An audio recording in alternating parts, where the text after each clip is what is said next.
안녕하세요. 낭만정원사 킴입니다. 혹시 축하 화분 속에 숨겨진 비밀을 알고 계신가요?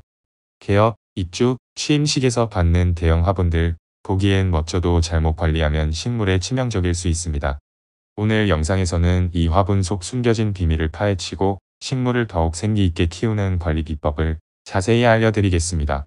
끝까지 함께 해주세요. 지금 보이시는 식물은 금전수입니다.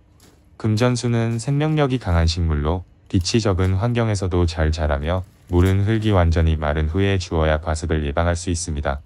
15에서 25도씨의 따뜻한 온도를 좋아하고 배수가 잘 되는 흙과 화분을 사용하는 것이 중요합니다. 3년에 한 번 분갈이를 해주면 더욱 건강하게 키울 수 있는 금전수는 풍요와 행운을 상징해 선물로도 인기가 많은 식물입니다. 며칠 전까지만 해도 생기가 넘치던 아이였지만 잘못된 환경과 관리로 인해 이렇게 생기를 잃고 말았습니다. 특히 개업이나 입주, 취임식 같은 특별한 행사에서는 소형 화분 대신 리본에 문구를 넣기 위해 대형 관엽식물을 선물하는 경우가 많습니다. 하지만 대형 화분은 유통 과정에서 무게를 줄이기 위해 화분 속을 흙 대신 스티로폼으로 채우는 일이 많아 이런 문제가 발생하기 쉽습니다. 스티로폼이 뿌리 건강에 미치는 영향. 스티로폼이 화분 속을 차지하면 뿌리가 제대로 성장하지 못해 식물에 치명적인 영향을 미칩니다. 뿌리는 식물의 생명을 유지하는 중요한 부분으로 흙 속에서 적당한 공기, 수분, 영양분을 찾아 끊임없이 자랍니다.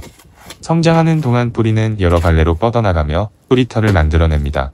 이 뿌리털은 뿌리가 흡수한 물과 양분을 잎으로 전달하는 관문 역할을 합니다. 또한 이 과정에서 흙 속 미생물들과 상호작용하며 건강한 생태계를 만들어냅니다. 미생물은 뿌리가 광합성으로 만들어낸 당류를 먹이로 삼고 그 대가로 뿌리에게 20가지 이상의 무기질 영양소를 제공합니다.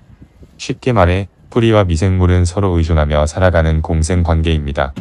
뿌리의 이런 활동 덕분에 관엽식물은 싱싱하고 생기 있는 잎을 유지할 수 있죠. 그러나 뿌리가 스티로폼에 막히면 더 이상 성장하지 못하고 물과 양분을 제대로 흡수하지 못하게 됩니다. 이로 인해 식물은 점점 힘을 잃고 결국 건강을 잃게 됩니다. 흙 속에서 벌어지는 흥미로운 생태계. 뿌리가 흙 속으로 뻗어나가며 만나는 미생물들은 단순히 작은 생물이 아닙니다. 이들은 뿌리가 내려주는 당류를 먹으며 뿌리 주변에 완전히 새로운 환경을 만들어냅니다. 미생물들은 흙 속에서 활동하며 식물이 필요로 하는 다양한 무기질 영양소를 활성화시켜 흙 속의 건강한 순환을 돕습니다. 흙과 뿌리가 만들어내는 이 과정은 자연 상태에서만 가능한데 화분 속에 스티로폼이 들어가 있으면 이러한 순환이 차단됩니다. 미생물들은 빛을 보지 못하지만 뿌리를 통해 전달받은 당류를 통해 간접적으로 태양 에너지를 만나며 식물의 성장을 돕습니다. 흙 속은 단순히 뿌리를 지지하는 공간이 아니라 뿌리와 미생물이 함께 공존하며 서로를 돕는 작은 우주라고 할 수 있습니다. 스티로폼이 포함된 화분 확인 방법. 화원을 직접 방문해 구입한 화분은 일반적으로 문제가 없지만 온라인으로 구매한 대형 화분은 스티로폼이 포함되어 있을 가능성이 있습니다. 이를 확인하려면 화분을 들어보세요. 대형 화분의 경우 보통 성인 2명 정도가 들어올릴 수 있는 무게가 정상입니다. 그러나 크기에 비해 지나치게 가볍다면 스티로폼이 들어있을 확률이 높습니다. 해결 방법. 건강하지 못한 스티로폼이 발견되면 이를 제거하고 물 빠짐이 좋은 배양토와 무기질 및 유기질이 풍부한 흙으로 다시 분갈이해주세요. 해수층으로 마사토를 깔아 뿌리가 과습되지 않도록 하는 것도 중요합니다.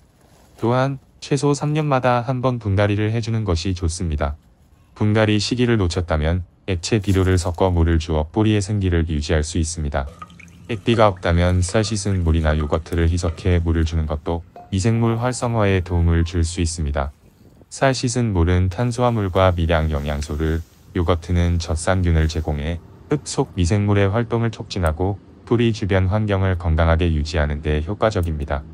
단, 쌀 씻은 물은 월 1에서 2회 사용하고 요거트는 반드시 희석해 한 달에 한두 번만 사용하는 것이 좋습니다. 과도한 사용은 곰팡이, 악취, 산성화를 유발할 수 있으니 주의하세요. 왜 관리가 중요할까요? 대형 관엽식물은 그 자체로 공간을 한층 우아하고 생기 넘치게 만들어주는 존재입니다. 하지만 이런 아름다움도 꾸준한 관리가 뒷받침되지 않으면 오래 유지되기 어렵습니다. 관엽식물의 생명력은 바로 뿌리에서 시작됩니다. 뿌리가 건강해야 잎이 윤기 있고 싱싱하게 자랄 수 있습니다. 뿌리와 흙, 그리고 미생물은 서로 긴밀하게 연결되어 있습니다. 뿌리는 흙 속에서 물과 양분을 흡수하며 미생물과 공생 관계를 맺고 이 과정이 식물의 생명력을 유지해줍니다. 만약 스티로폼처럼 뿌리의 성장을 방해하는 요소가 있다면 관엽식물은 금세 생기를 잃게 됩니다. 오늘 알려드린 관리 방법으로 여러분의 화분이 더욱 생기 있고 건강하게 자라길 바랍니다. 작은 정성이 큰 변화를 만든다는 점 잊지 마세요. 영상이 유익하셨다면 좋아요와 구독 부탁드리며 다음에도 유용한 정보로 찾아뵙겠습니다. 아름다운 정원에서 다시 만나요. 감사합니다.